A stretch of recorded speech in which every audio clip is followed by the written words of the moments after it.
अम्मासाठी अवतार, अम्मासाठी अवतार, बिना वाजवा. अम्मासाठी अवतार, बिना वाजवा.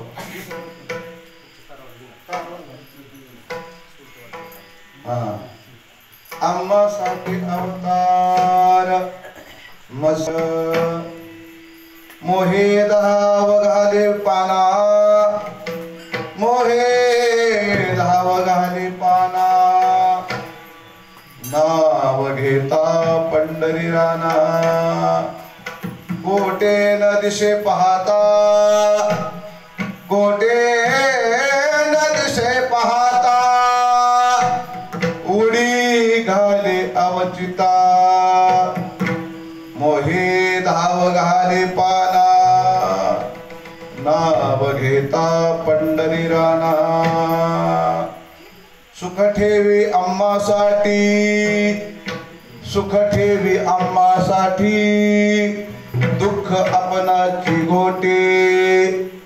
मोहे धाव घाली पाना, नाव घेता पंढरी राना.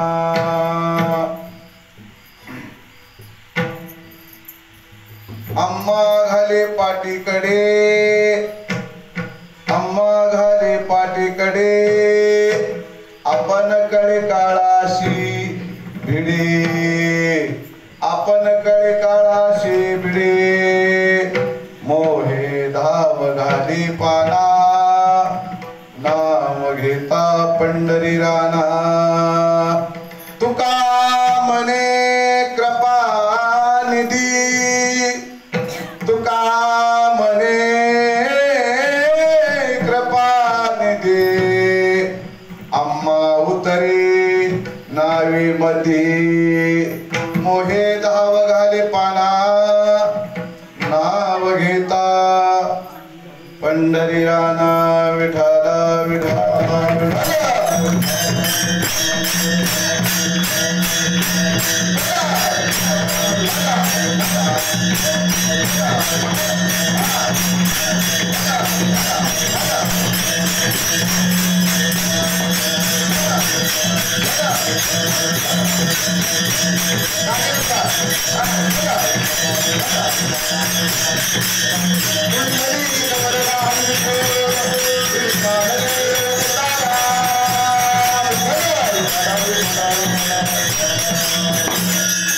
मंगलम भगवान विष्णु मंगलम गरुड़ध्वजा मंगलम पुंडरीकाक्षाय मंगलाय तनवारी समचरण सरोजम सांद्रनीलाबुदाभं जगन्येत पानिमण्डना मंडनानां तरुण तुलसीमाला कंजनं गंजिनेत्र सदयदवलासमिट्टलं चिन्तयामि पांडुरंगा करो प्रथम नमन पांडुरंगा करो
वेद प्रतिपाद्या जय जय स्वसम्यजा आत्मरूपा देवा तुचे गणेशो सकलार्थमती प्रकाशो मने निवृत्तिदासो अवधारिज नमो विशदबोध विदग्धा विद्यारविंद प्रबोधा पराप्रमे प्रमदा विलासिया नमो संसारतम सूर्या अप्रतिम परमवीर्या तरन तरतुर्या लालन लीला नमो जगदाखिल पालना मंगलमणि निधाना स्वजन वन चंदना आराध्यलिंगा नमो चतुर चित्त चकोर चंद्रा आत्मानुभव नरेंद्रा श्रुतिसार समुद्रा मन्मथा जयांचे केल्या स्मरण होय सकळ विद्याचे अधिकरण हे जीवन श्री चरण श्री गुरुचे ते नमस्कार उण्याता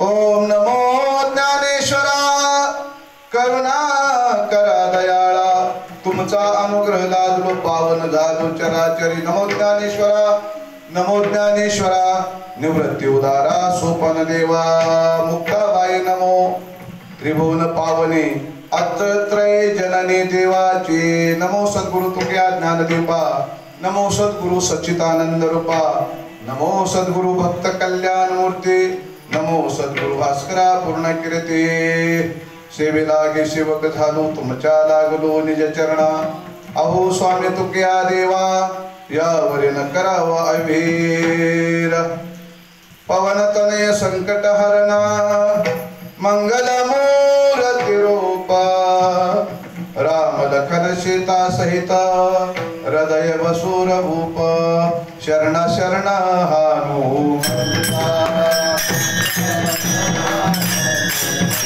शरण शरण हनुमंता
शरण हनुमंता तुम्हा अघोरा मधुता काय भक्तियांच्या वाटा मध दावाव्या सुबटा मस्तक ही पायावरी या वारकरी संताची विठाला विठाला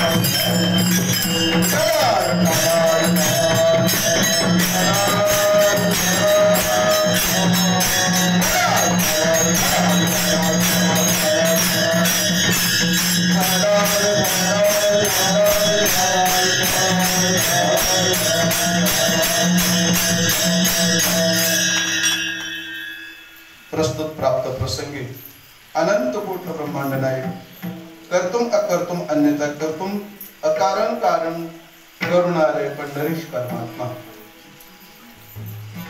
विश्व संत विश्व माऊली कैवल्य तेजोनिधी कैवल्य चक्रवर्ती समाधीचे राजे ज्ञानेश्वर भगवान आणि वैराग्य राग रसिक सांप्रदायिक कळस स्थान असणारे श्रीमंत श्री जगद्गुरु तुकोबराय गुरु परंपरेत असणारे सबले आपले गुरुनाम गुरु वास्कर खडावरचे सगळे थोर संत साधू महात्मे आणि या सर्वांच्या कृपा आशीर्वादातून या सर्वांच्या प्रेरणेतून या सर्व असणाऱ्या पंचक्रोशीतील भाविक भक्त मंडळी टाळकरी मंडळी माळकरी मंडळी विनकरी मंडळी पारेकरी मंडळी गायनाचार्य वादनाचार्य भाविक भक्त मंडळी माता वर्ग आणि सर्वांच्या असणाऱ्या उपस्थित मध्ये माझे परमश्री पिता तुल्य असणारे हरिभक्ती परायण ज्यांचं नाव सुद्धा आपण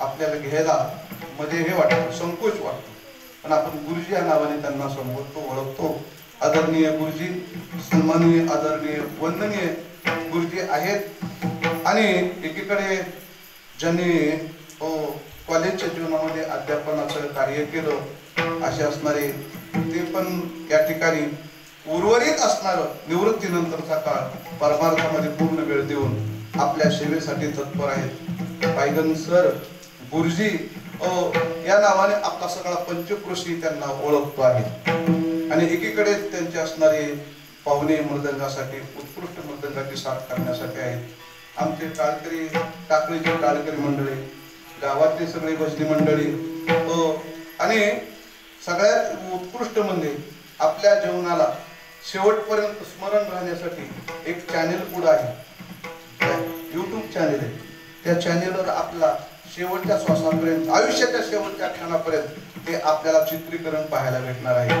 त्यांना या ठिकाणी धन्यवाद देतो आणि सर्वांचं ऋण व्यक्त करतो सर्वांच्या चरणावर मनोभावे नतमस्तक होतो आणि माझ्या अभंग चिंतन सेवेकडे वळतो विठाला विठाला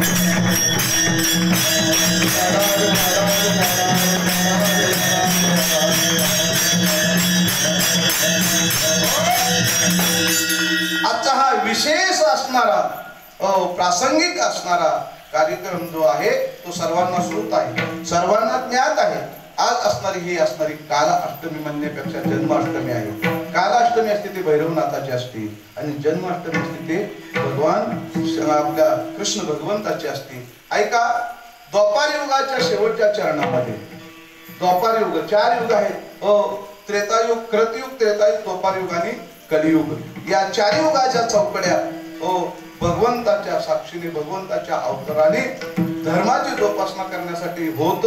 ही वारंवार आलेली असणारी काय आहे तर हा असणारी आलेली चाकुरीच आहे.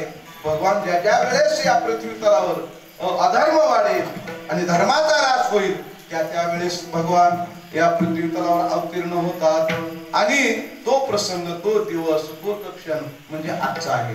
आजच्या दिवशी भगवान कृष्ण या रूपाने, कृष्ण या अवताराने या भूतलावर प्रगट झाले. ते कोणत्या कारणासाठी झाले?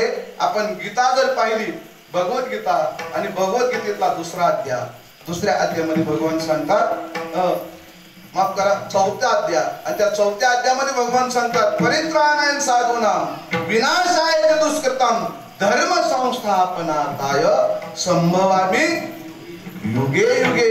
एका युगात नाही तर अनेक युगामध्ये काय करतो मी? संभवामि म्हणजे प्रगट होतो. बरं का, देव जन्मत नसतो, देवाला जन्मच नाही, देवाला जन्मच नाही. मग आपण कसं काय करतो कृष्ण जन्म? आपण कसं काय करतो राम जन्म? याच्या पाठीमागचं कारण तुम्हाला सांगतो. जन्म, देव हा अजन्म आहे, त्याला जन्मच नाही. कारण तो चैतन्य घन आहे.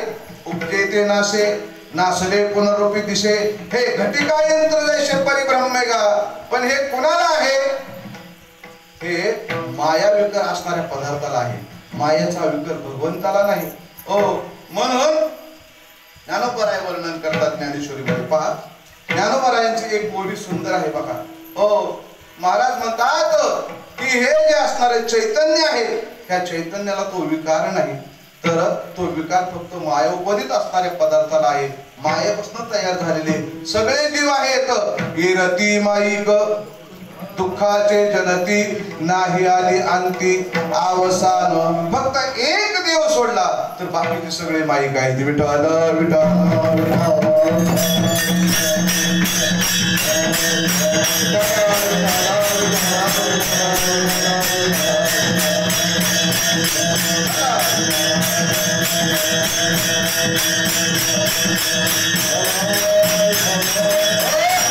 ज्ञानोबरायची ओळी सांगून जातो तुम्हाला. या उपाधी माझी गुप्त, या उपाधी माझी गुप्त चैतन्याशी सर्वांगत ते तत्वज्ञ संत स्वीकारिती.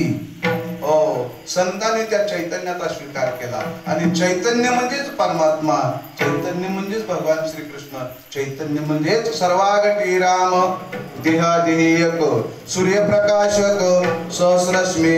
त्यातून भगवंताने आपलं अवतार प्रयोजन सांगत असताना गीतेच्या 4थ्या अध्यायामध्ये सांगतात परित्राणाय साधूनां. म्हणजे ज्या ज्या वेळेस अधर्म वाढेल आणि धर्माची वाट मोडल्या जाईल महाराज, त्या त्या वेळेस भगवान प्रकट होतात. महाराज एके ठिकाणी म्हणतात मी हातामध्ये आयुध्य घेतो. भगवान सांगतात आयुध्य घेतो कोणतं कोणते? तर एका अभंगामध्ये सुंदर स्पष्टीकरण तुकोबराय करतात. घेऊन या चक्र गदा, घेऊन या चक्र गदा,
महाराज वर्णन करतात, तुकोबराय वर्णन करतात, घेऊन या चक्र गदा हाची दंदा करितो भक्तारा के पाया पाशी दुर्जनाशी संवारी. देव प्रत्येक युगामध्ये नवे नवे आमचे नामदेव महाराज सुद्धा बघा, ज्या ठिकाणी एक वाक्यता असते ना, जिथं एक विचार असतो, जिथं एक वाक्यता असते, जिथं एक मत असतं, त्याला म्हणायचं परमार्थ. काय काय काय काय नीट लक्ष देऊन ऐका. जिथं मताची भिन्नता असते तिथं म्हणायचं संसार, तिथं म्हणायचं प्रपंच. आणि जिथं मताचं ऐक्यता असते, एक वाक्यता असते, एक मत असतं, एक विचार असतो, त्याला म्हणायचं परमार्थ. जसं तुकोबारायाने सांगितलं, महाराज म्हटले घेऊन या चक्र गदा, हाच धंदा करीतो भक्तारा की पाया पाशी भोजनाशी. त्याच न्यायाने आमचे नामदेव महाराज सुद्धा सांगतात.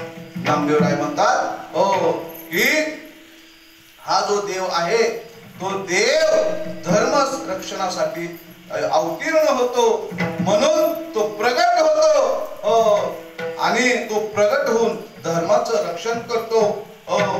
नामयाचा स्वामी नामयाचा दातार. महाराज सांगतात तो नामदेव महाराजांचा दाता असणारा भगवान तो प्रगटला अयोनी संभव नाही काही श्रमी, आणि नामयाचा स्वामी प्रगटला विठाला विठाला विठाला.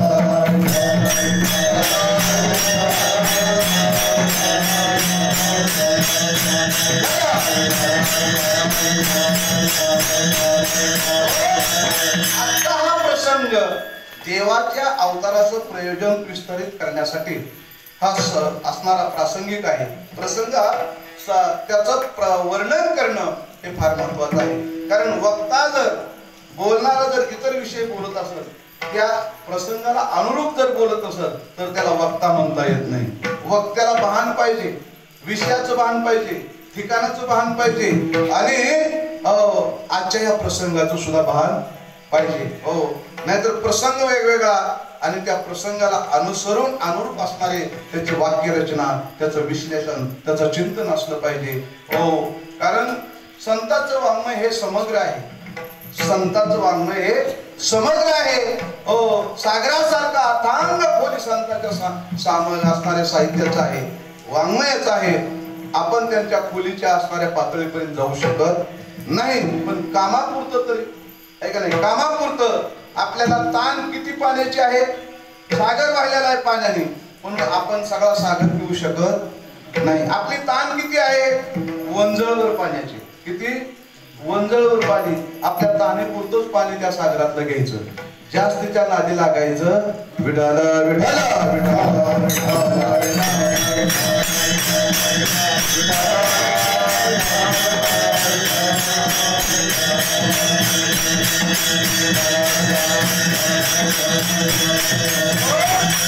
नवीन पोहायला शिकणारी माणसं पाण्याच्या खोल असणाऱ्या मध्ये पात्राच्या मध्ये जात नाहीत, तर कडेलाच पोहतात.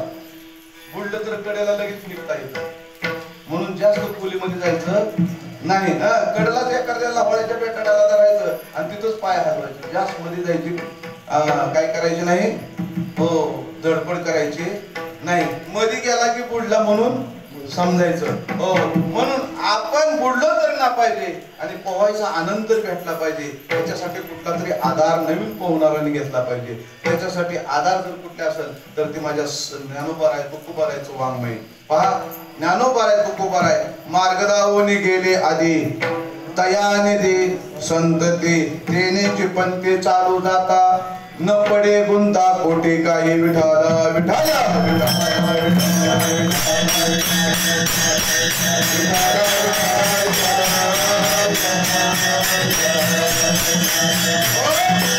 आणि आज विशेषत्वाने सांगावंसं वाटतं, त्याचा उल्लेख केला पाहिजे. आज प्रत्येक कीर्तनकाराने, वारकरी संप्रदायाच्या कीर्तनकाराने, आज तर अष्टमी आहेच, जन्माष्टमी आहेच, पण एक विशेष पर्व साधून आलेला आहे. बहुतेक कदाचित तुम्हाला माहिती असेल, पण त्याचा उल्लेख करतो. आज आहे ज्ञानोबारायाचा काय जन्म जन्मदिवस आहे. आपल्या बाळाचा जन्मदिवस साजरा करतो का नाही, त्याला आपण काय म्हणतो, त्याला काय म्हणतो आपण वाढदिवस. तसा ज्ञानोबारायाचा आज वाढदिवस आहे. 750 वर्ष झाली आजच्या या तिथीला. जसा भगवान श्रीकृष्णाचा जन्म गोकुळ अष्टमीच्या ह्या शुक्ल पक्षातल्या अष्टमीला आणि 2 प्रहर रात्रीला रोहिणी नक्षत्राला झाला, तसाच ज्ञानोबारायाचा जन्म सुद्धा अष्टमीला झाला, श्रावणातल्या वद्य अष्टमीला झाला, 2 प्रहर रात्रीला झाला आणि रोहिणी नक्षत्रावर झाला. म्हणून कृष्णाचा अवतार ज्ञानोबा राहायला मानला जातो. विठाल विठाल.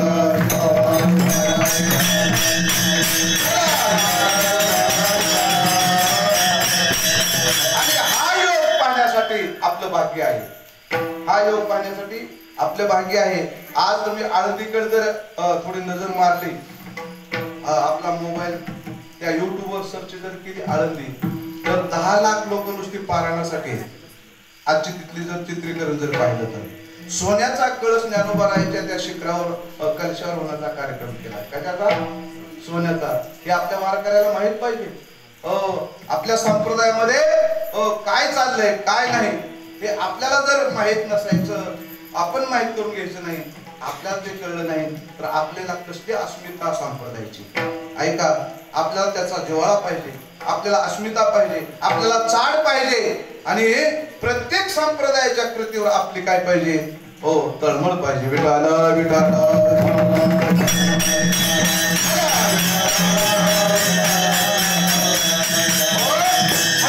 ज्ञानोबरायाचंच असणारं चिंतन. एवढा मोठा सप्ताह आळंदीला होत आहे. ज्ञानोबरायाला 750 वर्ष होतात जन्माला, त्यांच्या असणाऱ्या जन्मोत्सवाला, आणि हा 750वा जन्मोत्सव ज्ञानोबरायाचा आळंदीमध्ये साजरा आहे. गावोगावी आहे, तुमच्याही गावामध्ये होत आहे. पारायणासाठी सर्वांनी बसावं, पारायण करावं. कारण ज्ञानोबरायाची अक्षरे म्हणजे ते अक्षरे नाही, ते अक्षरे नव्हते देखा ब्रह्म साम्राज्य दीपिका. ते अक्षरे म्हणजे काय? ब्रह्म साम्राज्य दीपिका. तुम्हाला सूर्य माहिती आहे? सूर्य लागल्या झोपा, झोपू नका बर का. जरी झोपला तर माझा नाविलाज आहे. 12 वाजेपर्यंत सेवा संपणार नाही. 12 वाजेपर्यंत तुम्हाला कळस सोसावी लागेल जरी झोप लागली तरी सुद्धा. ऐका कसे आहे, कारण आजचा नियमच असा आहे, 2 प्रहर रात्र झाल्याशिवाय भगवान श्रीकृष्णाचा जन्म होत नाही. आणि आपल्याला त्या वेळेपर्यंत, त्या असणाऱ्या मुहूर्तापर्यंत थांबायचं आहे, पुष्पवर्षाव करायचा आहे, जन्म करायचा आहे, पाळणा म्हणायचा आहे. काय कराय? शिकवडा नसला तर तो सुद्धा खायचा आहे, नाव ठेवायचं आहे. हे सगळं कार्य आपल्याला करायचं आहे. आणि आता डोळं झाकून जमल का आपल्याला? मग डोळं झाकू नका, डोळे उघडून कीर्तन ऐका. विठाल विठाल.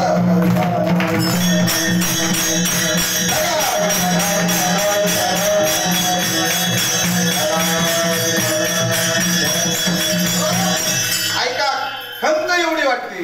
काय वाटते? या लहान मुलाला जर विचारलं, आपल्या धर्मातली खंत एवढी वाटते की ह्या लहान मुलाला विचारलं ज्ञानेश्वर महाराज कोण आहेत, त्यांना सांगता येत नाही. मी एवढ्या समाजातल्या लोकांना विचारतो, ज्ञानोबरायाचा जन्म कुठं झाला?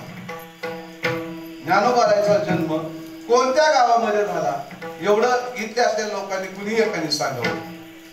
एकाला सुद्धा सांगता येणार नाही. गुरुजी सोडले तरी, कीर्तनकार सोडले तरी सांगता येणार नाही. कोण म्हणते आळंदी, कोण म्हणतंय पैठण. पैठणचा संबंध नाही. कोण म्हणतंय आपेगाव.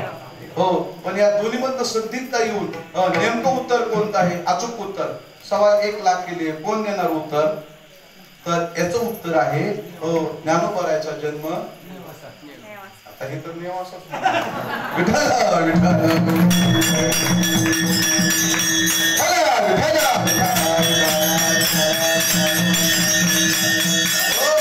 बाबा, नेवाशाला काय झालं माहिती का तुम्हाला? नेवाशाला तुकोबरायाने, आपलं ज्ञानोबरायाने ज्ञानेश्वरीचं लिखाण केलं.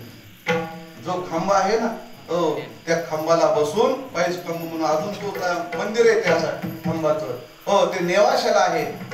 शके 1212 तर टीका केली ज्ञानेश्वरी. सच्चिदानंद बाबा आदरे लेखू झाला. कुठं? ते नेवाशाला. तो नेवासा. आणि आपेगाव हे माऊलीचं जन्मगाव आहे.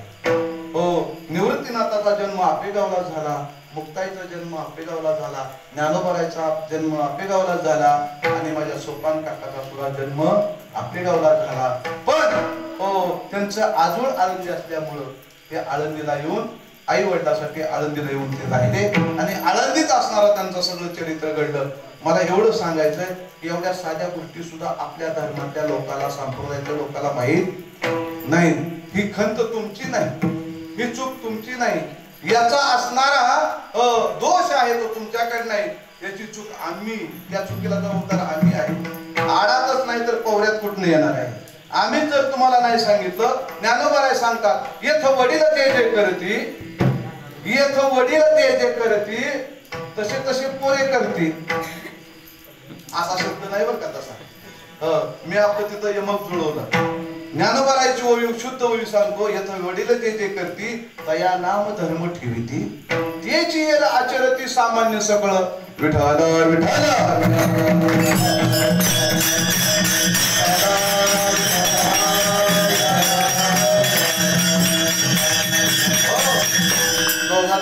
एक वाद्य होऊ द्या, नंतर एक वाजवायचा कारणासारखा एक वाजवायचा आराध्यासारखं असं काही होऊ नये. एक यावं, या त्यांच्या पाठीमागे तुम्ही जावा, नाही तर त्यांच्या पाठीमागे तुम्ही जावा. विठाल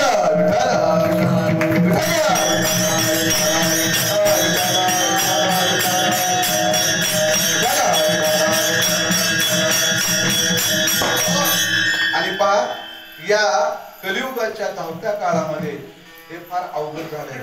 जावे त्याच्या वंशात जन्माकडे, मेल्याशिवाय स्वर्ग दिसत ना. सप्ताह काय असतो, सप्ताह करायचा कसा, सप्ताह करण्यासाठी काही वेदना येतात, करणाऱ्याला माहिती आहे. तुम्हाला सांगतो, एक मृदंगाचार्य आणायचं म्हटलं तर त्याला 10,000 रुपये द्यावे लागतात. एक गाणारा आणायचं म्हटलं तर त्याला 10,000 रुपये द्यावे लागतात.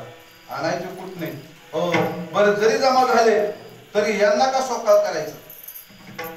ही परंपरा, आघात परंपरेवर, आपल्या संप्रदायावर आघात फार होऊ लागलेले आहेत.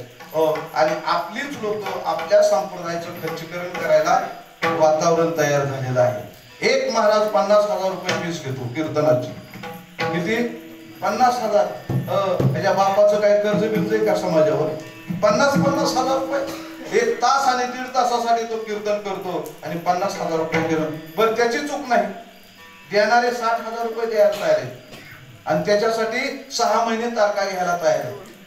6 महिने अगोदर. इतका समाज आपला वाम मार्गाने संप्रदायाच्या माध्यमातून चाललाय आणि ही फार तळमळ आणि खंत वाटते. आणि त्याचंच हे चित्र आहे. तुम्ही दक्षिणा नाही दिली की तुमच्याकडे कलाकार निजन लोक येत नाही. त्यांना नोटा दिल्या, इथे येऊन तुमच्या माईकवर गातील, तिथे येऊन पकवान वाजवतील, त्यांना लागतात नोटा. आणि बर का, हे खरं जर असणार स्वार्थी परमार्थ आणि सकाम परमार्थ, हा परमार्थाला समूळ उच्चाटन करणारे लोक आहेत ना, हे समूळ उच्चाटन करणारे लोकांची प्रवृत्ती जास्त वळवलेली आहे. आणि समाजाची अशी धारणा झालेली आहे, जो जास्त पैसे घेतो, जो जास्त असणारी दक्षिणा घेतो, तो सगळ्यात मोठा कीर्तनकार आहे का नाही. पण विषय असा नाही. त्या कीर्तनकाराला जर एखादी ज्ञानेश्वरीची ओवी जर घेऊन तुम्ही विचारायला लागला तर त्याला त्या ओवीचा अर्थ येत नाही. महाराज म्हणतात, जसा शिकवलेला पोपट जेवढं शिकवलं तेवढंच बोलतो, त्याला दुसरं काही येत नाही. एक जणाने पोपट विकत आणला. तो पोपट काय म्हणायचा, या बसा राम राम, एवढं त्याला शिकवलं होतं त्या पोपटाला. त्यांनी वाटाने जाता जाता ऐकलं पोपटीने काय आलेला पोपट. तो म्हटला पोपटाची किंमत किती आहे? ती म्हटला 2,000 रुपये. बोलता पोपट आहे. आणि जावा घेऊन. मग म्हटले त्याला शिकलं होतं, या बसा राम राम. बघा ना पोपट कसा बोलतोय. त्याला सुद्धा कौतुक वाटलं आणि तो पोपट घेऊन कुठं आले? घरी आला. घरी आल्याबरोबर पिंजऱ्यात ठेवला आणि प्रत्येक येणाऱ्या म्हणायचा, या बसा राम राम. प्रत्येक माणसाला, घरात आलेल्या माणसाला, घर येणारे पाहुणे खुश व्हायचे. काय पोपट सुंदर आहे, काय पोपट गोड बोलतोय. पण कालांतराने काय झालं, त्यांच्या घरातली म्हातारी मिली. मग दुःख शांतवन करण्यासाठी सर येतातच की आपलं नातेवाईक मित्रमंडळी.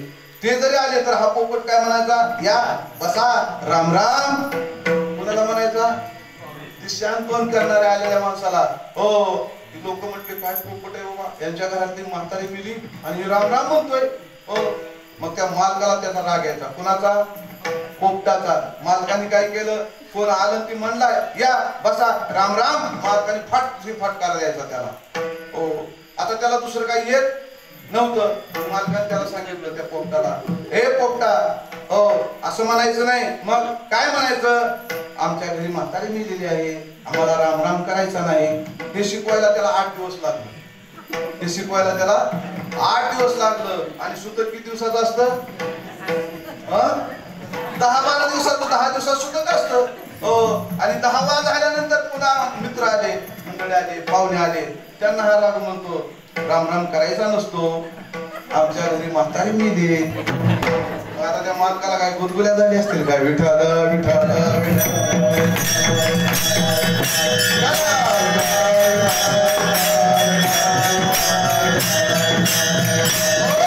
मला सांगा, हे पोपटपंची जी प्रवृत्ती आहे ती पोपटपंची आपल्या अध्यात्मामध्ये संप्रदायामध्ये बळावत आहे. त्यामुळं काय व्हायला लागले माहिती का? जिव्हाळ्याचं जे संताचं ज्ञान आहे ते जिव्हाळ्याचं संताचं ज्ञान, भक्तीचा जिव्हाळा ज्याला म्हणतात, तो जिव्हाळा जसा आहे तसा आपल्या अंतःकरणामध्ये रुजायला फार उशीर लागतो. म्हणून बरं का, आपल्या फडकऱ्यासारखी जी गावं आहेत, वासकराचे फडकरी, देवकराचे फडकरी, आजरेकराचे फडकरी, हे सगळे असणारे धोंडपंत दादाचे फडकरी, या सर्वांनी जिव्हाळ्याचा परमार्थ जतन केला. त्यातलंच हे आपलं गाव. आणि त्यात कार्यरत असणारे आपले गुरुजीसारखे व्यक्तिमत्व, ज्यांनी आयुष्यभर निष्काम भावनेने सेवा केली, आयुष्यभर परमार्थ वाढीस लावला, अनेकाच्या घरी परमार्थाची बीजारोपण केलं, हे त्यांच्या कार्याची प्रचिती आहे. मला सांगायचं काय, आपल्याला येतंय किती? ज्ञानाची खोली प्रत्येकाकडे सारखी नसती. कुणाला कोणता देवाने गुण दिलेला असेल, कुणाला कोणता देवाने गुण दिलेला आहे, सगळेच गुण एकाला दिलेले नाही. कुणाला गाता येत असेल तर बोलता येत नाही, कुणाला बोलता येत असेल तर गाता येत नाही, कुणाला दोन्ही जमत येत नसेल तर खाता येतं, आहे का नाही? पण सगळेच गुण देवाने एकाकडे दिलेले नाही. म्हणून आपला गुण संप्रदायासाठी कसा पोषक ठरेल याचा प्रत्येकाने विचार केला पाहिजे. या असणाऱ्या निमित्ताने जर तुम्हाला बोलायचं झालं तर भगवंताची आणि संताची जी एक वाक्यता आहे, भगवान म्हणतात मी अवतार घेतो, पण कशासाठी? साधूचं संरक्षण करण्यासाठी, संतांचं संरक्षण करण्यासाठी आणि धर्माचं संरक्षण करण्यासाठी. परित्राणां साधूनां विनाशाय च दुष्कृतम् धर्म संस्थापनार्थाय संभवामि. दुष्टांचा नाश करण्यासाठी, साधूचं संरक्षण करण्यासाठी आणि धर्माचं संरक्षण करण्यासाठी, या 3 कारणासाठी मी युगायुगाला काय होतो, अनेक अवतार घेतले देवाने. पण आमचे संत म्हणतात नाही, आम्हाला दुष्ट माहित नाही, आम्हाला धर्म काय आहे ते माहित नाही, पण देव जो अवतार घेतो तो आमच्यासाठी घेतो. कशासाठी घेतो? महाराज नामदेवराय सुद्धा वर्णन करतात की अनंत अवतार घेशी भक्ताकार रे,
काकड्याची फार जमलेली होती बरं का. एका अभंगाचं द्रुपद दुसऱ्या अभंगाला लागतं, दुसऱ्या अभंगाचं द्रुपद तिसऱ्या अभंगाला लागतं. लक्षपूर्वक, कारण चाली सारखेच आहे ते. आमचे नामदेवराय म्हणतात अनंत अवतार घेशी भक्ताकारणी कनवाळू कृपाळू दिनाला उद्धरणी. त्याच असणार स्पष्टीकरण, त्यांचाच अवतार असणारा नामदेवरायचा अवतार असणारे तुकोबराय वर्णन करतात. काय म्हणतात? अभंगाच्या पहिल्या चरणामध्ये त्याचं स्पष्टीकरण करतात. आम्हासाठी अवतार, आम्हासाठी अवतार,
आम्हासाठी अवतार मत्स्य कुर्मादी सुकर अनंत अवतार घेशी किंवा अवताराच्या राशी तो हा उभा विठेवरी शंख चक्र गदा पद्म सहित हाती विठाल विठाल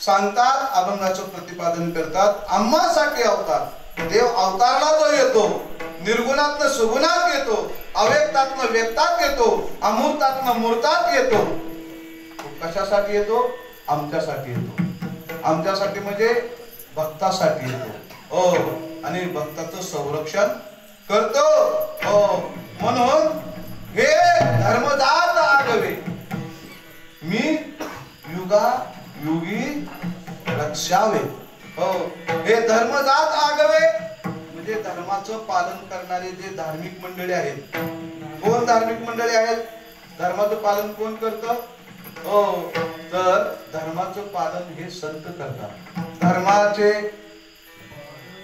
पालन पुढं काय करणे पाखंड खंडन हेची संत मंडळी हे काम करतात आणि हे काम करण्यासाठी येतात आणि त्यांना जर त्रास होत असेल तर त्या त्रासाचं निवारण करण्यासाठी भगवान येतात विठ्ठल विठ्ठल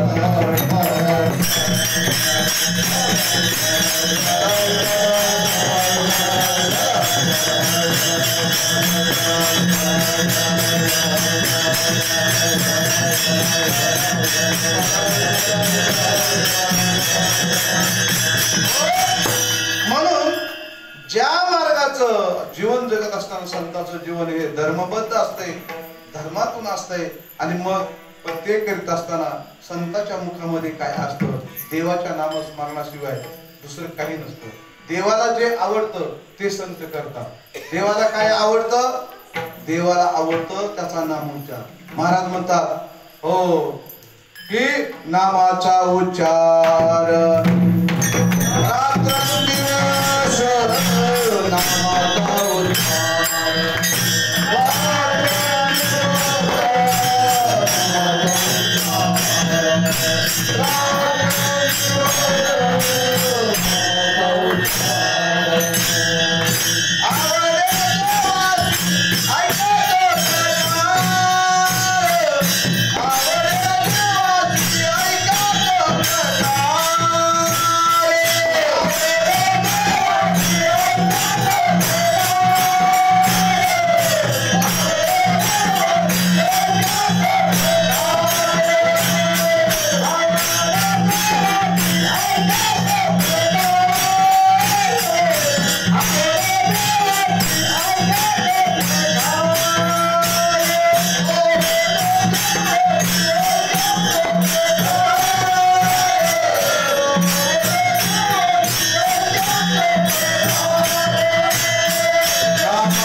नाथरायांचा अभंग आहे.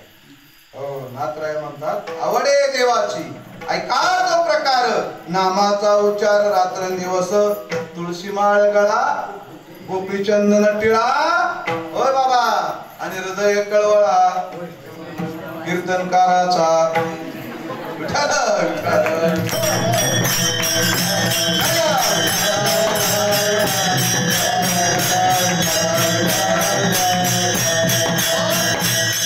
ऐका, कीर्तनकाराने जे जे उच्चारलेलं आहे ते टाळकऱ्याच्या पाठच असतं असं काही नसतं. कीर्तनकार म्हणजे कसं माहितीये का, लय खोल विहीर आहे कीर्तनकाराची. त्या विहिरीचा तळ कुठल्या टाळकऱ्याला घ्यायचा म्हटलं तर जमत. कुठले हिंदुस्थानी सुद्धा म्हणत बसत कीर्तनकार. काकडा म्हणील, नाट म्हणील, बालक्रीडा म्हणील, बाई म्हणील. मग काय एवढं टाळकऱ्याचा पाठ असतं का? सगळ्यात कीर्तनकाराला सगळं येत नसतं, आणि जेवढं येतं तेवढंच तुम्ही म्हणतो. म्हणून सांगायचं तात्पर्य, टाळकऱ्याने काही जास्त आरी पडायचं नाही, बिनधास्तपणे चालायचं. विठाला विठाला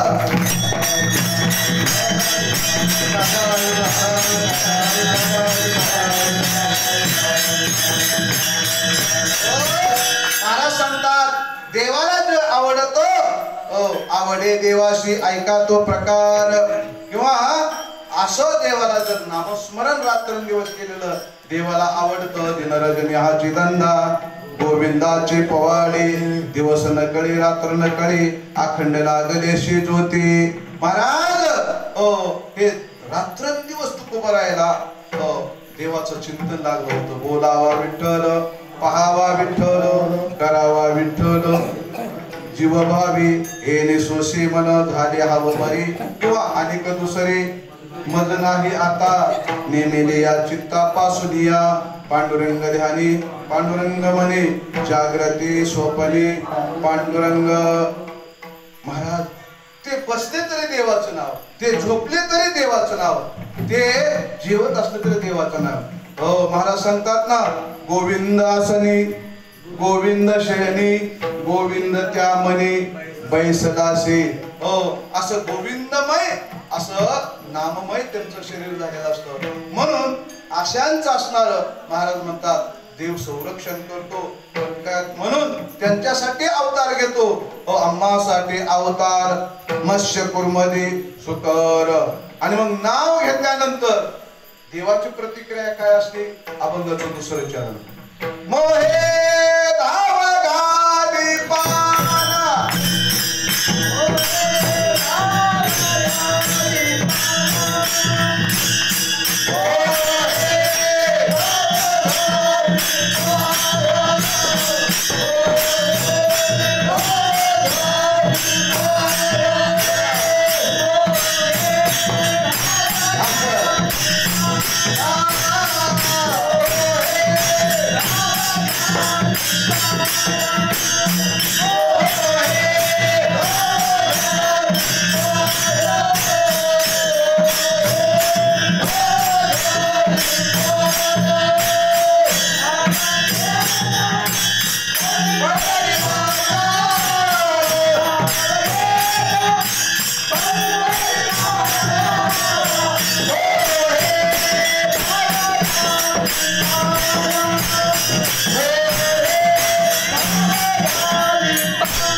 त्यांना इतका मोह होतो भक्तांचा. तयाचा का मज मोह ज्ञानोबा आहे, ज्ञानेश्वरी मध्ये म्हणतात. ते एवढे देवाला आवडतात भक्त, तेही प्राणा पुरवते. 12 वाद्या भक्तियोग. त्याच्यामध्ये एक सुंदर ओळी ज्ञानोबा राय देतात, तेही प्राणा पुरवते आवडते निरुते, जे भक्त चरित्राते प्रशंसते. तयाचे आम्हा व्यसन. तयाचे आम्हा देवाला व्यसन कशाचं आहे? भक्ताचं. विठ्ठल विठ्ठल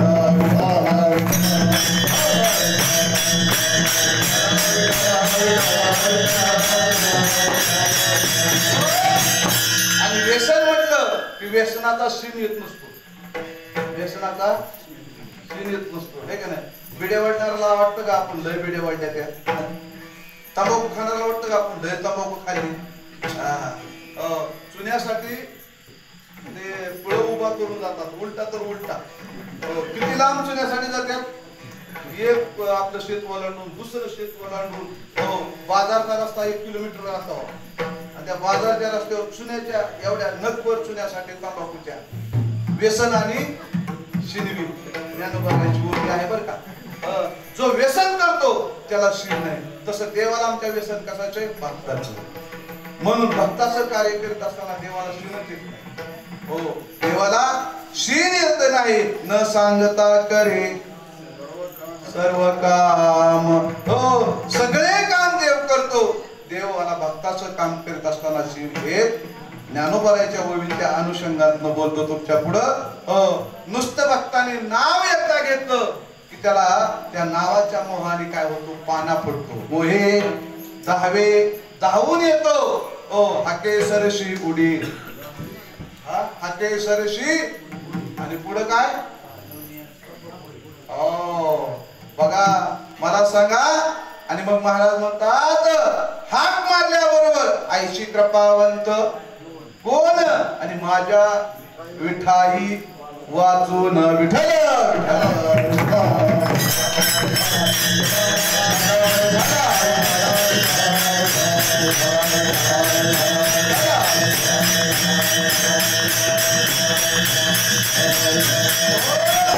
म्हणून त्या देवाच्या स्वभावाचं वर्णन करतात. नाव घेतल्याबरोबर हो देव धावून येतो. मोहे दहावे घाले पाना.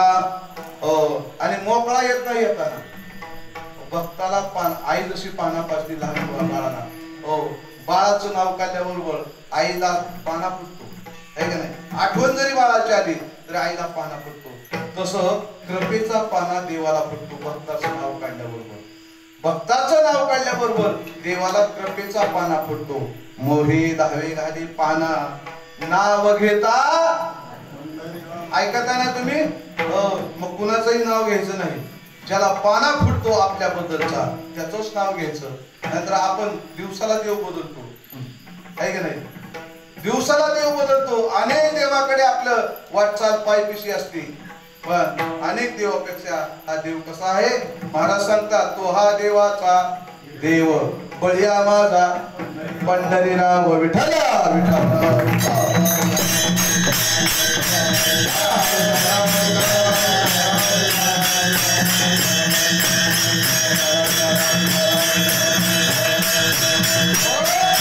म्हणून तुकोबाराय वर्णन करतात, मोहे दहाव घाले पाना नाव घेता पंढरी राणा.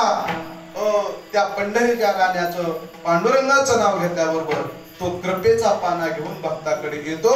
वाट पाहे उभा भेटीची आवडी कृपाळू तातडे उतावीळ. उतावीळ शब्दाचा अर्थ कळतो का? नाही कळत? सांगू का?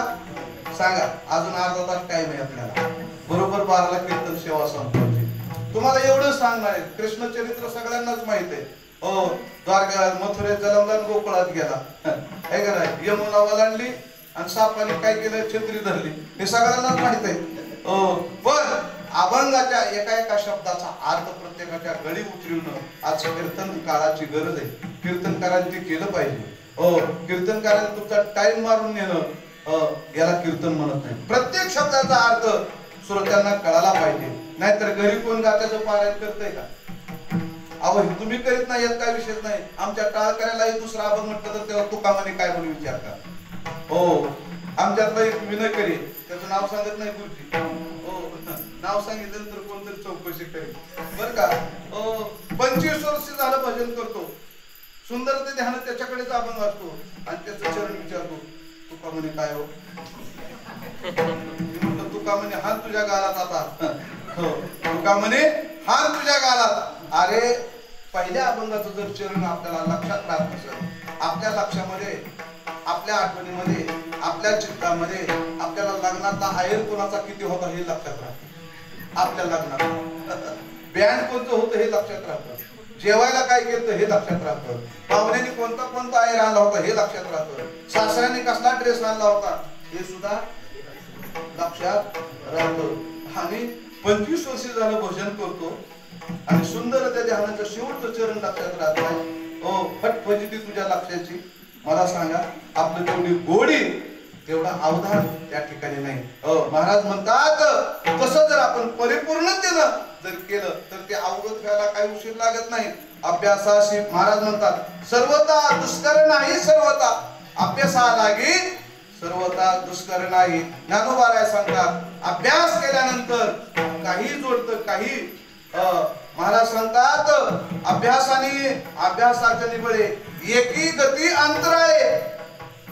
अंतराळामध्ये सुद्धा गती घेता येते, सागर पाहून जाता येतं, विष पचवता येतं. कशाने? अभ्यासाने. ज्ञानोबा 12व्या परिहार देतात. मग आपल्याला हे आपण पाठवत नाही का अभ्यासाने? पण ही आपल्या असणार चित्ताची दुर्भिक्षता आहे. ऐका, माझे महाराज सांगतात देवाचं नाव घेतल्याबरोबर तो महाराज त्याला सहन होत नाही, लगेच हाकी सरची उडी दावनिया स्तंभ पोडी ऐशी कृपावंत कोणी माझ्या विठाई वाचवणे.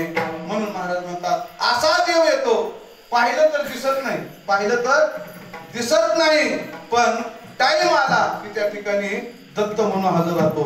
अभंगाच्या 3ऱ्या चरणामध्ये महाराज सांगतात कोठे न दिसे पाहता, कोठे न दिसे पाहता,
कोठे न दिसे पाहता. इकडे इकडे जर पाहिलं तर दिसत नाही, पण टाइम आल्याबरोबर काय करतो? मागे पुढे, मागे पुढे उभा राहे संभाळित. पण कधी आलिया निर्वाणी गोविंद म्हणा की काहीतरी असे हे आलं पाहिजे पटापटा पटापटा पटन दाबल्या दाबल्या विठाला विठाला.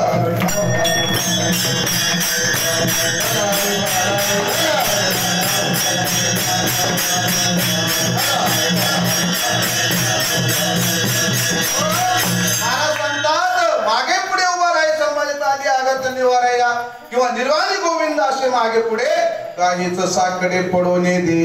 एक असणारं उदाहरण तुम्हाला सांगतो, ऐका. कसं देव असणारा पाठीराखण करतो किंवा प्रसंगाला कसा हजर होतो. त्या पांडवाच्या घरी तो झुंजूर मास असतो. झुंजूर मास म्हणजे त्या महिन्यामध्ये आपल्या मित्रांना आपल्या नातेवाईकांना जेवायला बोलवायचं असतो. झुंजूर मास संपत आला आणि धर्मराजांनी भीमाला विचारलं, भीमा म्हटले काय? अरे कृष्ण भगवंताला आपल्या घरी जेवायला आणायचंय आणि उरलेत फक्त एकच दिवस. मग असं कर, कृष्ण भगवंताला बोलवून आणायचं काम तुझ्याकडे आणि ह्याचं नियोजन करायचं आमच्याकडे. म्हटले काय हरकत नाही, माझ्याकडे काम आहे ना, मी आणतो म्हटले बोलून. आणि मग ठरलेल्या दिवसाप्रमाणे जो दिवस आला सगळी तयारी झाली. तयारी झाल्यानंतर धर्मराजांनी विचारलं, चौकशी तरी करा म्हटले. भीम गेलाय का द्वारकेला कृष्ण भगवंताला आणायला? बघायला गेला तर भीम आपल्या महालामध्ये घोरत पडला. भीमदादा. कृष्ण त्या असणाऱ्या धर्माने विचारलं, ए भीमा, अरे कृष्ण भगवंताला बोलवायला गेला नाही तू? म्हटलं झालाय का स्वयंपाक? आता म्हटलं स्वयंपाक झाल्यावर तू बोलवायला जाणार का? मला काय करायचं? म्हटलं स्वयंपाक झाला का मला सांगा. म्हटले होत आलाय. म्हटले स्वयंपाक झाल्यावर मला सांगा. आणि मग म्हटले काय वेळा भीम, एवढ्या लांबून द्वारका कुठं, हस्तिनापूर कुठं, एवढ्या लांबून कसं काय कृष्ण भगवंताला बोलवणार? आणि म्हटले झाला स्वयंपाक. मग कृष्ण त्या आपल्या बळीराम दादांना आपल्या भीमाने काय केली, जी काही गदा होती ती गदा घेतली आणि बाहेरच्या अंगणामध्ये गेले. आणि ती गदा जी होती 2.5 क्विंटलची गदा होती ती, बरोबर. ती गदा अशी गरगर गरगर गर फिरवली आणि त्या गदेला प्रार्थना केली, एक तर माझ्या कृष्णाला घेऊन यायचं, नाहीतर मला वरी घेऊन जायचं. ती गदावरी फेकली आणि खाली मान करून त्या गदेच्या खाली असं उभा राहिला. आकाशात गदा गरगर गरगर फिरत गेली. आणि त्यांना माहित होतं की गदा माझ्या पाठीत लागून देणार नाही, हा विश्वास होता. ती गदा गरगर गरगर गरगर वर करीत गेली, वरनं खाली आली आणि भीमाच्या डोक्यात आदळणार एवढ्या देवाने वरच्यावर झेलली. देव त्या ठिकाणी प्रगट झाले. भीमा आडमोठ्यासारखं कसं काय करतो? कृष्ण भीमा म्हटला हे अर्जंट कॉल होता देवा, म्हणजे याच्याशिवाय तुम्ही येत नाही हे मला माहित होतं. तसा प्रयोग कोण करायला गेलं तर मला तसला प्रयोग कोणी करू होऊन जाईल आणि दगडवरी टाकत आणि हे देवा म्हणून जर घ्या बसला आपला जीव गेल्याशिवाय राहणार. त्याला भीमच व्हावं लागतं. विठाला विठाला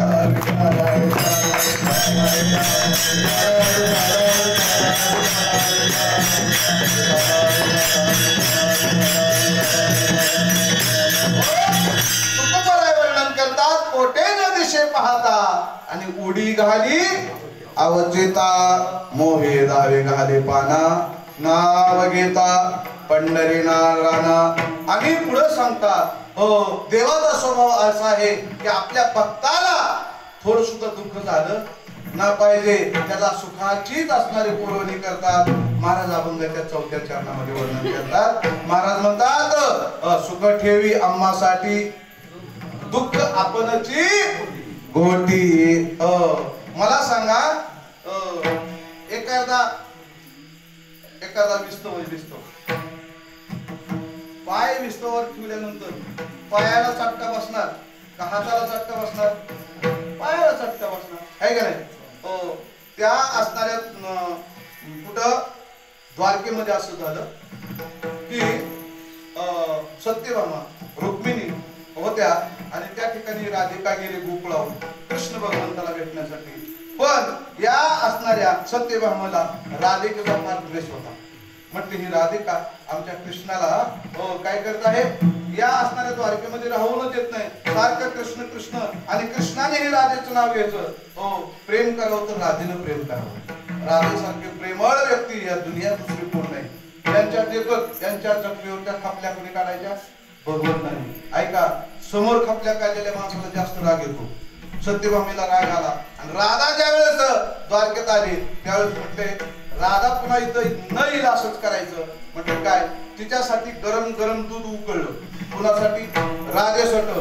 आणि तुम्हाला सांगू इतकं गरम दूध उकळलं, त्यामध्ये तांदूळ जर टाकलं तर शिजून निघतील इतकं दूध उकळलं आणि ते राधेला प्यायला दिलं.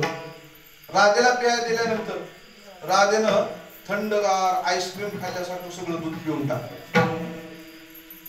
आता हे माहित होतं कोणाला? फक्त सत्यभामेला. सत्यभामेने मोठं डोळं करून बघितलं, कारण तिला अंदर की बात माहित होती ना, दुसरं कोणालाच माहित नव्हतं. पण म्हटलं काय तुम्हाला भाऊ, म्हटले राजे थोडी सुद्धा ऊस नाही ना कुस नाही, बोलणं सुद्धा नाही या राजाला. आणि मग संध्याकाळी आपल्या पतीच्या शय्येवर भगवंताचं पाय चुरत असताना त्या सत्यभामेला त्या कृष्ण भगवंताच्या पायाला फोड आलेले दिसले. असे लिंबा एवढेले फोड मोठमोठे भगवंताच्या चरणाला. सत्यभामाने हळूच विचारलं, कुणाला? ऐकत आहे ना तुम्ही? अजून झोपला नाही ना? सत्यभामेला राहवलं नाही आणि कृष्ण भगवंताला विचारू लागली, सत्यभामा म्हटले देवा हे कसं काय, कुठे गेलता काय? अग्नीमध्ये उन्हामध्ये अन्नाने पायाने गेलता काय? हे फोड कसे काय? म्हटलं ही तुमचीच करणी आहे. भगवान श्रीकृष्ण काय म्हणतात, ही तुमचीच करणी आहे. म्हटले मला काय समजलं नाही, म्हणजे समजून अडाण्यामध्ये. अगं म्हटले भामे, राधा आलती सकाळी, मग तिला पिण्यासाठी काय दिलं, म्हटले दूध दिलं. आता म्हटले जास्त पुढे काही बोलायचं नाही, राजाला बोलू लागलं.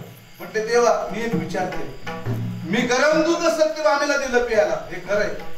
पोट तिच्या नरड्याला, तिच्या जिभेला, तिच्या तोंडाला यायला पाहिजे होतं, पण तुमच्या पायाला कसं काय आले? रोग मशीन आहे, इंजेक्शन पकायला कसं काय हो? रोग जिला आहे त्याला इंजेक्शन दिलं पाहिजे ना. राजाला फोड यायला पाहिजे होतं, तिचं तोंड सुजायला पाहिजे होतं, तुमचं पाय कसं काय सुजलं? उत्तर द्या. मग भगवंतांनी उत्तर, कारण तो चतुरा तो शिरोमणी, गुण लावण्याची खाणे, मुकुट सकाळा म्हणे. मी काय सांगतोय, आपल्या प्रमाणाकडे जायचं बरं का. अभंगाच्या सुख ठेवी आम्हासाठी आणि दुःख आपणची घोटी. अभंगाच्या चरणाकडे लक्ष द्या. भगवंत सांगतात, हे सत्यभामे, काय अगं त्या राधेच्या चित्तामध्ये माझ्या पायाचं सारखं स्मरण आहे. माझं पाय कुठं आहे? राधेच्या चित्तामध्ये आहे. माझे चित्त तुझे पायी राहे ऐशे करे काय, दरोन या बाई भवा तारे दातारा. चित्ती तुझे पाय, डोळा रूपाचे ध्यान, डोळा रूपाचे ध्यान, अखंड मुखी नाम तुमचे नामे. देवाचं पाय भक्ताच्या चित्तात असतात, म्हणून ते दूध गरम चित्तात गेलं, तिथं माझं पाय होतं, त्यांनी माझ्या पायाला फोड आलं. समजलं का तुला सत्यभामे? अगो बाया, मग असलंय का तुमचं नाटक? हे ह्याला म्हणायचं सुख ठेवी आम्हासाठी आणि दुःख आपणची घोटी. एवढंच नाही हो, आम्हा घाले पाठीकडे आणि आपण कडे काळाशी भिडे. आम्हाला काय करतो? पाठीमागे टाकतो आणि पुढे येणाऱ्या संकटाला तोंड देतो. कळी काळाची झुंज करतो, आम्हाला त्या कळी काळाची थोडी सुद्धा झळे लागू देत नाही. महाभारतातला एक प्रसंग सांगून माझी सेवा संपवतो, म्हणजे आपल्याला जन्माकडे जायचंय. ऐका, त्या ठिकाणी महाभारताचं युद्ध संपलं. आता कौरवाकडे एवढे मोठे सैन्य होतं, एवढे पराक्रमी पुरुषार्थी होते. तो कर्ण होता. ज्ञानोबाला सांगतात, एका एकाचनी म्हणू व्यापारे, हे विश्वची होय, हे विश्वची होय. पुढे बोला ना, माहित असतं तर. गुरुजीने सांगितलं, विश्वाचा संहार करायची ताकद एका एका युद्धामध्ये होते. कर्ण होता, कृपाचार्य होता, भीष्माचार्य होते. हे कौरवाकडे काही साधे होते का पराक्रमी? पण मला सांगा, या सगळ्यांचे अस्त्र देवाने त्या अर्जुनाच्या रथाला लागून दिलं नाही. युद्ध संपलं, सगळं असणार युद्ध संपल्यानंतर विजय झाला आणि शेवटच्या दिवशी भगवान अर्जुनाला म्हणतात, अर्जुना उतर रथाच्या खाली. अर्जुनाने भगवंताकडे पाहिलं, देवा आज नियम बदलला. म्हटले का? रोजचा नियम असा व्हायचा काय, युद्ध त्या संध्याकाळी संपलं की भगवंत खाली उतरायचे, रथाखाली जाऊन आपला पाय असा करायचे आणि त्या मांडीवर, देवाच्या मांडीवर पाय देऊन अर्जुन खाली उतरायचा. म्हणजे मांडीची पायरी भगवान करायचे. कुणाला? अर्जुनाला. युद्ध संध्याकाळी संपलं की देवाने अगोदर खाली उतरायचं आणि मांडीची पायरी करायची. अर्जुनाने त्या देवाच्या मांडीवर पाय देऊन खाली उतरायचं. पण आज उलटच झालं. देव अर्जुनाला म्हणतात, अर्जुना खाली उतर. अर्जुन म्हटला, कुठं तरी पाणी मुरतंय. म्हणून विचारायची काही कोशिश केली नाही. अर्जुनाने खाली रथाच्या उडी टाकली. रथाच्या उडी खाली टाकल्यानंतर हनुमंतराय बेवरी होते. ध्वजस्तंभावरी वानरू तू मूर्तिमंत शंकर. त्या ज्ञानोबाराय वर्णन करतात, हनुमंतराय हे तिथून उडाले, उड्डाण घेतलं आणि शेवट भगवंताने उडी खाली घेतली. उडी खाली घेतल्या अर्जुनाचा रथ सगळा जळून खाक झाला. देवाने रथ सोडल्याबरोबर रथ सगळा जळून गेला. मग अर्जुनाला कळालं, देवाने आपल्याला अगोदर उतरायचं का सांगितलं. देव जर माझ्या अगोदर उतरले असते तर मी सुद्धा रथाबरोबर जळून गेलो असतो. आम्हा घाले पाठीकडे आणि आपण कडे काळाशी भिडे. मोहे धावे घाले पाना, नाम घेता पंढरी राणा. आणि भक्ताच्या बर का दुःख दुःखातून निवृत्त होण्यासाठी, सुखाची प्राप्ती होण्यासाठी या दुःखरूपी असणाऱ्या सरितेतून, नदीतून तारून येणारे एक देवाचं नाव आहे. त्या नावेमध्ये देव काय करतो, त्या भक्ताला उतरवतो. याचं वर्णन महाराज अभंगाच्या शेवटच्या चरणामध्ये करतात. तुका म्हणे कृपानिधी, तुका म्हणे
Hare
आपल्या परंपरेप्रमाणे संप्रदायाच्या नियमाप्रमाणे उर्वरित जो भाग आहे भगवान श्रीकृष्णाच्या जन्म प्रसंगाचा भाग तुमच्या पुढे कथन करत असताना ज्या ज्या वेळेस मगाशी सांगितल्याप्रमाणे पापाचा जास्त जोर होईल, पापी लोक जास्त या ठिकाणी काय करतील तर पापीचं आचरण जास्त वाढलं. पापी जे अभक्त दैत्य जे मातले आणि धरणीचे झाले ओझे त्याशे. धरणीला बरं का आपण म्हणतो एवढी लोक आता झाले किती खायला कार आणि धरणीला बार, पण धरणीला लोकांचा बार होत नाही. धरणीला बार जो होतो तो पापाचा होतो, पापाचा. महाराज वर्णन करतात नामदेव राय, पापी जे अभक्त दैत्य जे मातले आणि धरणीशी झाले ओझे त्यासे. मग त्या ठिकाणी ते यज्ञ बंद पडलं, कीर्तन बंद पडले, पूजा अर्थ झाले, ब्राह्मण सगळे पळून चालले. असणारे पापी लोक वाढल्यानंतर ही पृथ्वी गायीच्या रूपाने ब्रह्मदेवाकडे जाते आणि ब्रह्मदेवाला आपली व्यथा सांगते. आणि ब्रह्मदेवाला सांगते आणि मला आता इतका भार पापी लोकांचा झालेला आहे, मला सहन होत नाही देवा, यातून असणार मार्ग काढा. मग ब्रह्मदेव आधी करून सगळे देव शेषशाही भगवंताकडे जातात. कुठं? वैकुंठाच्या ठिकाणी. ज्या ठिकाणी भगवान शेषशाही शयन करतात त्या ठिकाणी जातात आणि विनंती करतात, श्री अनंता मधुसूदना पद्मनाभा नारायणा जगव्यापका जनार्दना आनंदघना अविनाशा. अशी स्तुती केल्यानंतर त्या आकाशातून भगवान सांगतात त्या आलेल्या देवांना, पृथ्वीला आकाशाची वाणी सांगते सकळाशी. सगळ्यांना सांगतात की देवकीच्या पोटाला मी येणार आहे. देवकीच्या पोटी येईल भगवान, रक्षील गायी ब्राह्मण भक्त. गायीचं, ब्राह्मणाचं आणि भक्ताचं रक्षण करण्यासाठी कुठं देवकीच्या पोटाला येणार आहेत अशी ती आकाशवाणी सांगते. सगळ्यांना आनंद होतो, सगळे देव आपापल्या स्थानाला जातात आणि योग्य वेळ झाल्यानंतर इकडं त्या असणाऱ्या उग्रसेन राजा आणि उग्रसेन राजाचा मुलगा कंस हा दुराचारी होता आणि त्याने आपली बहीण, चुलत बहीण, सखी बहीण तर नव्हतीच पण चुलत बहीण वसुदेवाला दिली होती आणि त्या बहीण असणाऱ्या बहिणीचं वरात काढली होती आणि त्या वराताचं सारथ्य कोण करत होता? कंस करत होता. आणि त्या कंसाला एवढा दुष्ट असणारा कंस, पण तो एवढा असणारा सगळ्या असणाऱ्या दुष्ट कर्मावर पांघरून घालण्यासाठी, बहिणीची पोळवण करण्यासाठी रथावर बसलेला आहे. त्यावेळेस आकाशातनं एक आकाशवाणी दुसरी झाली. आकाशाची वाणी सांगत असे, कंसा माने हा भरवसा बोलण्याचा. आकाशातली वाणी सांगू लागली कंसाला, याच्या तुझ्या असणाऱ्या देवकीच्या 8व्या बाळापासून तुझा काय आहे? अंत होणार आहे, तो काळ आहे, सावध राहा. असं म्हटल्याबरोबर त्या कंसाने काय केलं? खड्ग उपसलं आणि त्या देवकीला मारायला धावला. तेवढ्यात वसुदेवाने त्या असणाऱ्या कंसाचा हात धरला.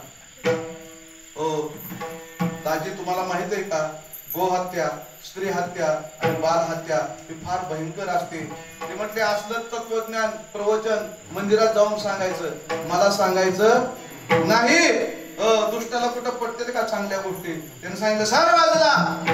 पण आलेली वेळ पुढं कशी लांबवायची ते सज्जन लोकांची बुद्धी असते. त्या असणाऱ्या वसुदेवाने सांगितलं, दाजी म्हटले काय तुम्हाला हिच्या बाळापासून धोका आहे का हिच्यापासून धोका आहे? म्हटले हिच्यापासून नाही. मग हिच्या बाळापासून मी वचन देतो, जीही बाळ आम्हाला होतील ती बाळ मी तुमच्या पुढे आणून देईन. पुढे तुम्ही काय करायचं ते ठरवा. वचन दिलं. त्या दुष्टाचा शब्दावर विश्वास राहिला. पण जर ह्यांनी त्यांना बंदिस्त ठेवलं, का बंदिस्त ठेवलं माहितीये का? बाहेर कुठं जर गेली तिथं शेताचं बाळ झालं आणि तीच आपलं काळ होऊन आला तर, म्हणून या दोन असणाऱ्या दाम्पत्याला कारागृहामध्ये ठेवलं. कुणाला? देवकीला आणि वसुदेवाला कारागृहामध्ये ठेवलं. बेड्या ठोकल्या, दरवाजे बंद केले आणि असा वेळ येत असताना ती वेळ येत असताना भगवान सगळ्या देवांना सांगतात, वरी चला म्हटले आपल्याला अधर्म झालेला आहे, खाली धर्माचं रक्षण करण्यासाठी जायचं आहे. शेष भगवंताला सांगतात, शेषा चला म्हटले अवतार घ्यायला. त्यावेळेस शेष भगवंत म्हणतात, मी रामावतारी लक्ष्मण झालो होतो, फार दुःख झालं देवा. 14 वर्ष उपवास बसला, आता मी अवतार घेणार नाही. तुम्ही जावा तुमचा धर्म बघा, मला काय अवताराला येणं होत नाही. पण देव चतुर राहतो शिरोमणी, हे लक्षात ठेवायचं बरं का. प्रत्येक वाक्याला लक्षात ठेवायचा. देव म्हणते शेषा तसं नाही म्हणते. काय जगाची राठी आहे, थोरल्याने सांगायचं आणि धाकल्याने ऐकायचं, ही राठी आहे. आता तुम्ही थोरले व्हा आणि मी काय होतो, तुम्ही जे जे सांगाल ते मी ऐकतो. फक्त तिथं म्हणण्यापुरतंच होतं. इथं आल्यानंतर हेच सगळे सांगत होते त्यांना. कुणाला? बळीराम दादाला. हो म्हटले, आनंद झाला शशी भगवंताला. आणि शशी भगवंत आले, मायेला सांगितलं देवकीच्या पोटात असणारा गर्भ रोहिणीच्या गर्भामध्ये नेऊन टाक, पोटामध्ये सोड. तो असणारा संकर्षण झाला. तिथं बळीराम दादाचा जन्म झाला. आणि 7वा गर्भ, अशी 6 मुलं झाल्यानंतर साहित्य असणाऱ्या कंसाने मारले. 7वा गर्भ जो होता तो रोहिणीच्या उदरात गेला. आणि 8वा गर्भ जो होता तो माझ्या भगवान श्रीकृष्णाचा होता. तो 8वा गर्भ असणाऱ्या देवकीच्या उदरामध्ये वाढत असताना तो देवाची प्रचिती, देवाची अनुभूती बरं का. अंतकरणात नुसतं देवाचं नाव घेतलं तरी माणसाला किती शांती प्राप्त होती, किती आनंद प्राप्त होता, आहे का नाही. सदा नाम घोष करू हरी कथा तेने सदा चित्ता. आता देवच तिच्या अंतकरणात आल्यानंतर किती समाधान असेल हो तिचं, वसुदेव देवकीचं. तिथे सगळा बदल झाला. आणि योग्य वेळ आल्यानंतर आता वेळ झालेली आहे 2 प्रहरची, बरोबर 12 वाजलेले आहेत. आणि आता फुलं सगळ्यांना वाटा. फुलं 12 वाजता बरोबर पुष्पवर्षाव करायचा. आणि ते असणारा जन्मकाळाचा अभंग माईकवर म्हटल्या जाईल. आणि आपण पुष्पवर्षाव करून कृष्ण भगवंताचा जन्म करायचा. विठ्ठल विठ्ठल विठ्ठल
सगळ्यांना पुष्प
Wow.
खाली बसा खाली बसून घ्या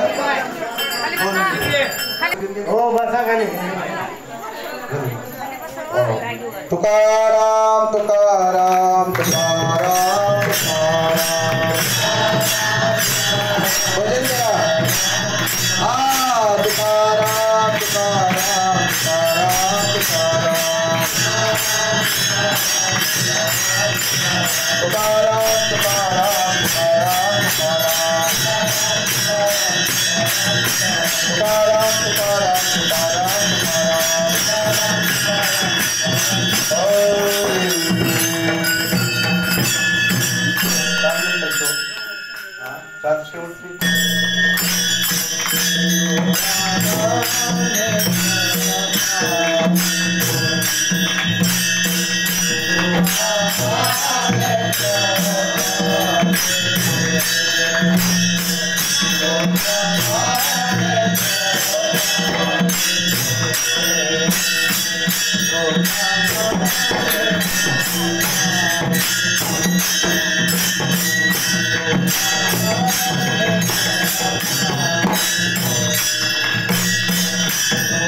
मोहे दावे गाले पाना नाम घेता पंढरीराना असो संकल्पित वेळेमध्ये यथामती यथा अवकाश गुरुराजाच्या कृपा भाषणातून आपल्या पुढं यथास्थान नवे नवे जसं माझ्या बुद्धीला जमलं त्याप्रमाणे तुमच्या पुढे मांडण्याचा प्रयत्न केलेला आहे. जीवनते पुरते अधिकते सरते करून घ्यावे तुमते विनोताशे प्रभो तुम्ही महेशाच्या मूर्ती मी दोळा राज्य तसे भक्ती वेल म्हणून गंगावते तरी स्वीकारा लगे ना तरी बालक बोबडा बोले कावा कुडा वेचुकी पावले ते चोज करुणी मावले देवी पायाच्या प्रसादी काही बोललो विनोदे मज क्षमा करणे संती नवे अंगपती हो त्या न्यायाप्रमाणे आपल्या पुढं बर का करवेली ते शिकली कटकट वाकडी का नीट हनुमंतराय जाणे बर का झालेली सेवा हे सर्वजण असणारे वयोव्रत तपोव्रत गुण असणारे सर्व भाविक भक्त मंडळी हनुमंतजी यांच्या चरणावर समर्पित करतो आणि सेवेला पूर्ण विराम देतो. या संपूर्ण कीर्तनातून फक्त एक वाक्य लक्षात ठेवायचं आहे की आपले जीवित हे मनुष्याचे जीवित्व आणि ईश्वराच्या चरणावर आपण जोपर्यंत तन मनाने विश्वास ठेवून आचरण करीत नाही तोपर्यंत आपल्याला खरा संप्रदायाचा लाभ होत नाही. ते गुणाची वृत्ती होणं म्हणजे खरा संप्रदाय नाही तर भावाची वृत्ती होणं हा खरा संप्रदाय आहे. जेणेकरून हृदय प्रगटे मूर्ती ही कीर्तन मर्यादा आहे संतांच्या घरची देवाची मूर्ती अंतःकरणामध्ये ठसली पाहिजे आणि त्या निमित्ताने हा सगळा आकाश आहे. गोकुळाष्टमी कशासाठी साजरी करायची? टाइमपास म्हणून मनोरंजन म्हणून नाही, घरी झोपा येत नाहीत म्हणून नाही, तर जेणेकरून आपली वृत्ती भावाची वृत्ती झाली पाहिजे, भक्तीची वृत्ती झाली पाहिजे आणि आपल्या चित्तामध्ये देवाचं वास्तव्य झालं पाहिजे. या नियमातून हे उद्दिष्ट हे प्रयोजन करून आपण सर्वजण भाविक भक्त मंडळी करीत आहोत. तुमच्या चरणावर शतदा नमस्कार. गुरुजींच्या सरांच्या तुम्हा सर्व भाविक भक्तांच्या चरणावर झालेली सेवा समर्पित करतो आणि सेवेला पूर्ण विराम देतो. विठ्ठल जय जय